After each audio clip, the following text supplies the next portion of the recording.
Okay, dear students, welcome to the second PPT, session 2. In second PPT, session 2, we are going to discuss about types of biasing. So, that is called types of transistor biasing. Why biasing is necessary, that you know very well. Transistor will transverse the small AC signal from a low path resistance into a large AC signal at the output to a high path resistance. Since transistor transmit low path resistance to high path resistance, it is called transistor. While transferring the signal from low path resistance to high path resistance, the signal is amplified. That is, the signal is enlarged. Assume that this is the transistor amplifier circuit, which must be suitably biased. And this is the small AC signal given into the input of the transistor. Therefore, this is called input signal. This is our input AC input signal. And you get enlarged AC output signal. AC output signal. See, the voltage is increased. In order to do this function by the transistor amplifier, that is to convert small signal into a large signal, the transistor must be suitably forward biased. That is a suitable operating point so that the collector output voltage and the collector output current must be selected properly. Selecting the proper value of output current and proper value of output voltage is called operating point Q, where Q is nothing but selecting the collector emitter voltage and selecting the collector current. I will write this as VCQ because value of output collector emitter voltage at operating point, value of output collector current at operating point. So, selecting this value of VCQ, ICQ for a transistor connected in common emitter mode is called transistor biasing. So, in transistor biasing, the signal transmits from low path resistance to high path resistance. Therefore, the input of a transistor, which may be whatever configurations, CB, CE, CC, whatever may be configuration of transistor, the input of a transistor must be suitably forward bias and output of a transistor must be suitable reverse bias so that a proper value of Q, that is VCEQ and ICQ in common emitter mode, is selected. Then the amplifier will produce a faithful amplification. What is faithful amplification? See, the output is same as the wave shape of the input. Output wave shape and input wave shape are one and the same. So in amplifier only the amplitude increases. The small amplitude increases to larger value. Whereas this period remains constant. There is no change in period. This is faithful. Sometimes what happens, because of this transistor may get heated up when current flows through it, and the resistance used may have tolerance. Capacitors used may have 20% of tolerance. Due to all these, you may get a wave like this. Thus, distortion occurs. It is not a smooth wave as compared to input. This amplification is called unfaithful amplification. And also, if the frequency, that is number of waves in 1 second, frequency of the input is Fi, the output of the frequency should be same because period remains constant. The frequency of this should be also Fi. Frequency of this should be also Fi. The output frequency which is equal to input frequency is called fundamental frequency. The transistor has some gain, that is current gain. Gain is nothing but output by input. And it depends upon the beta factor of this transistor. When current changes, beta also changes, and due to some other variations of the components, you may not get a single frequency Fi. You may get number of other frequency with degrees in amplitude. See, this is twice the frequency, 2 Fi. You may also get thrice the frequency, 3 Fi. So along with the fundamental frequency, you may get 2 times of the fundamental frequency, 3 times of the fundamental frequency, and etc. n Fi, n times. All these are called harmonics. Harmonics are those frequencies which are multiples of fundamental frequency. But for faithful amplification, you should get an enlarged signal with no change in the wave shape of the input cycle, with same period and same frequency, called fundamental frequency. All other frequency must be removed and there should not be any distortion. This is called faithful amplification. To get this faithful amplification, every transistor, whether it is in common emitter mode or common base mode or common collector mode, it must be suitably biased. That is, input of the transistor is forward bias, output of the transistor is reverse biased. Since transistor has 3 terminals, accordingly we can have 3 types of biasing: base bias, collector bias, and emitter bias. So you have only 2 types of bias: base bias and voltage divider bias. Now let us study about first one, the PPT2 session 2, transistor biasing. The first one is base bias method. That is, the transistor must be biased through the base. So that base, it is the input, is forward bias, collector, it is the output, reverse bias, so that the circuit will produce faithful amplification. I will write a simple circuit of base bias resistor method. First, consider the NPN transistor.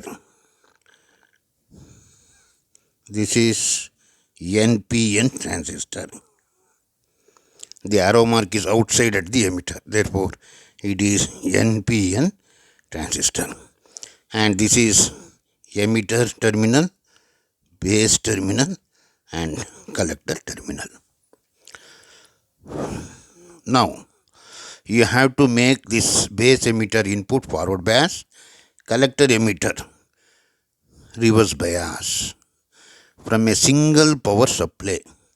Therefore, I will consider a power supply plus VCC here. And since it is NPN, this is P. How do you make forward bias to this P material? By connecting the positive of this power supply. Connect this positive of this power supply to the base. You know that the voltage source is always connected through a resistor. Therefore, this power supply positive is connected to this base through a resistor called base resistor RB.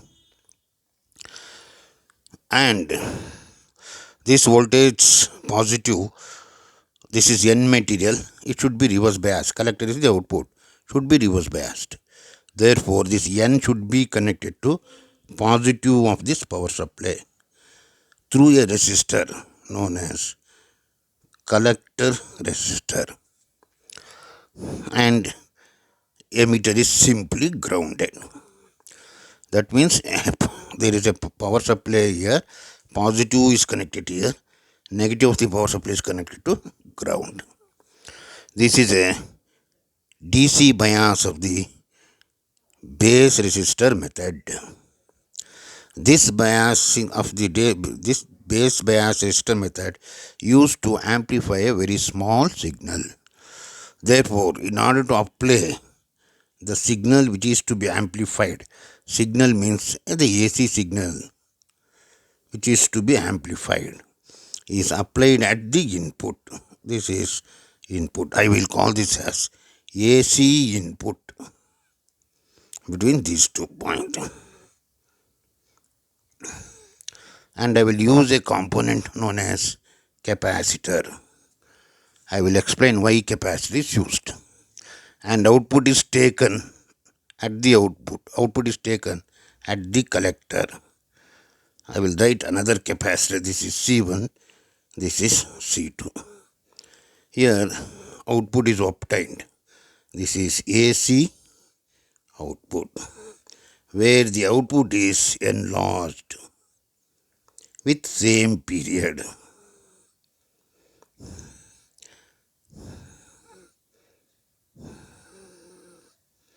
You just, this is output voltage. You just see here, this is output voltage. Just see, there is no change in the period and there are no number of waves. Therefore, frequency of the output is equal to frequency of the input. That is, you get the first frequency known as fundamental frequency. Now, because of this base resistor RB only connected to the base, the name is called base bias resistor method. Base bias resistor method. A single resistance RB is connected to base through this power supply. It is called base bias resistor method. Here the value of RB connected is fixed. Therefore, it is also called fixed bias. Base bias method also called fixed bias. Now this is base and this is emitter. Here positive of power supply is connected, negative of power supply is connected. From here to here the voltage is VCC. This drop across RB and also drop across VBE. Let the voltage between base and emitter is VBE. This is positive, this is negative. Here this is positive, this is negative. Let IB is the current flows through this base. When there is a resistance and when there is a voltage from Ohm's law, V equals IR. Therefore, by this power supply through RB, the current flows through R. This is IB. By the power supply VCC through RC, the current flows. Let it be IC, collector current, which is our output collector current. From here to here it is VCE. From here to here it is applied voltage VCC. Now voltage drop across this, that is across RC. I will represent this as simply VC, which is given by, from Ohm's law, voltage across RC is resistance RC into current IC. Therefore, VC is equal to IC into RC. From here to here it is VC. From here to here, we will consider here. This is collector and this is emitter. Therefore, this is collector emitter voltage. From here to here it is VC. From here to here it is VCE. Therefore, the applied voltage VCC can be written as VCC is equal to voltage drop across this plus voltage drop across this. Voltage drop across this is VC plus this is VCE, or VCC is equal to, VC is ICRC, which is plus VCE, or VCE is equal to cross multiplication VCC minus ICRC. This consider this equation as important. That is, you have to take a proper value of BCE such that it should be output is reversed biased to get a faithful amplification. Now, to calculate the output collector current IC, you should know the input base current. How do we calculate input base current? From year to year, the applied voltage is VCC. This is equal to voltage drop across this plus voltage between base and emitter. Therefore, VCC is equal to voltage drop across this is IB into RB plus VBE. VBE is obtained when N materials connect to P material. NP is a diode. Therefore, at the junction there is potential barrier voltage, that is base emitter voltage. This value of VBE is equal to 0.7 volts if you construct this transistor using germanium, and the value of VBE, that is base emitter voltage, is 1.2 volts if you construct the transistor using silicon. There are two types of crystals, germanium crystal and silicon crystals. The transistor can be constructed either using germanium or silicon materials, and therefore the barrier voltages are different. For germanium, VB is 0.7 volts. For silicon, VB is 1.2 volts. Even it is not mentioned, you remember that for germanium it is 0.7, for silicon it is 1.2 volts. See, consider this. VCC is our applied voltage, it's a known value. Example, 10 volts you will apply. Is equal to IB into RB. RB is a fixed value resistance you have connected here. And VBE, that is known either for germanium or silicon. Therefore, IB does not know. Calculate IB from this equation. Therefore, IB RB is equal to VCC minus VBE. Our unknown current IB is equal to VCC minus VBE divided by RB. So from this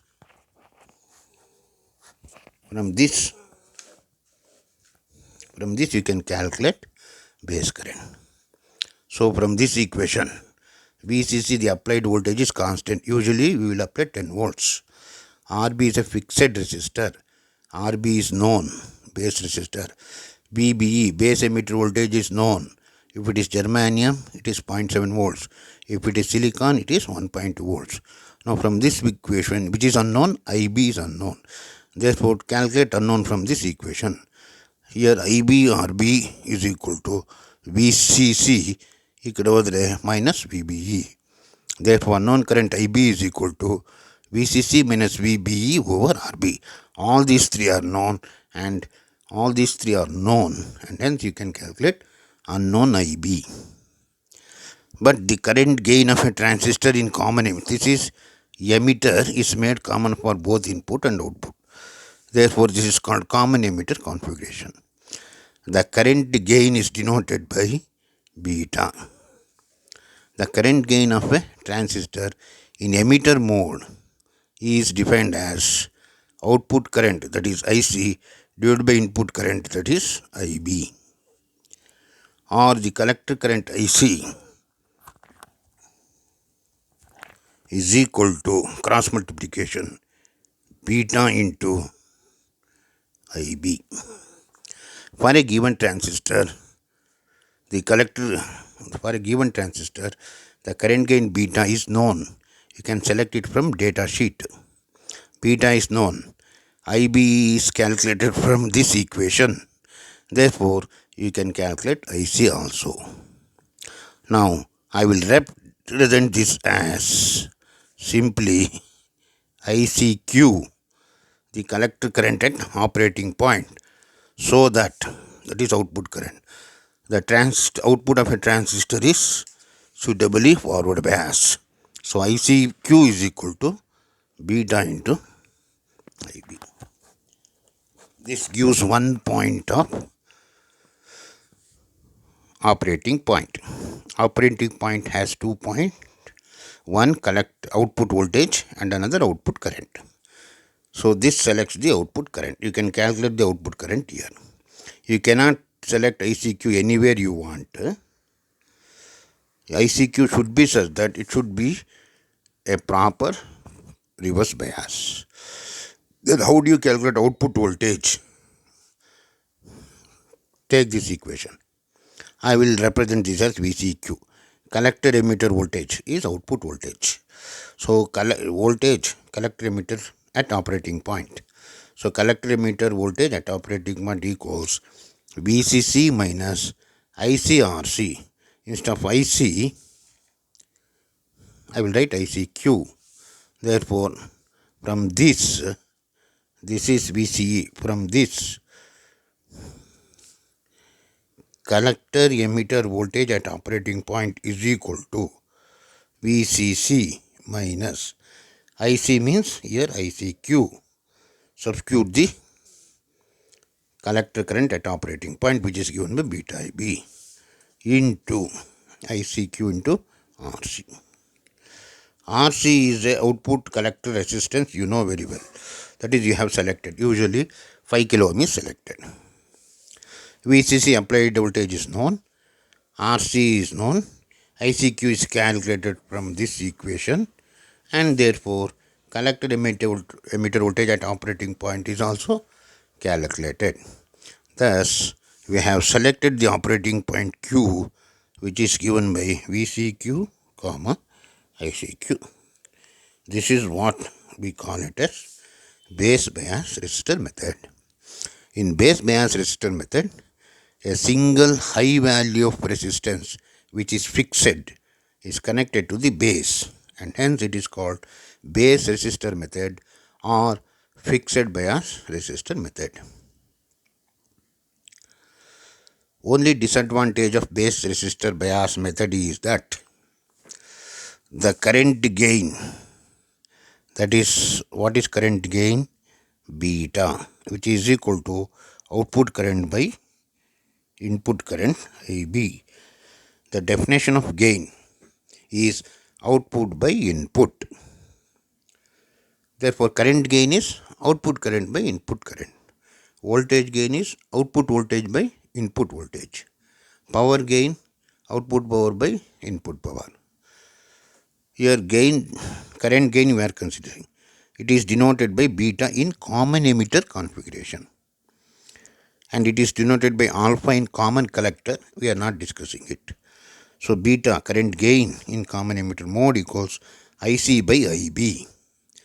And we know that IC is equal to, from this, beta IB. Here ICQ at operating point, it is ICQ. ICQ should remain constant. Therefore, VCQ is also remain constant. Then operating point is constant. When the operating point selected is constant, it produces faithful amplification. But in base bias resistor method, what happens is, because of only RB is connected here, high current may flow to the transistor. This may increase the temperature of the transistor. When temperature increases, beta value changes. When beta changes, ICQ also changes. When ICQ changes, VCQ also changes. That is, the operating point changes when temperature changes. Therefore, while we are using this circuit for faithful amplification, when temperature changes, the operating point or biasing also changes. Therefore, you may not get a perfect faithful amplification.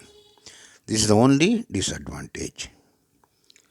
And in the next class, we shall discuss about another type of bias so that it can overcome this change in the operating point.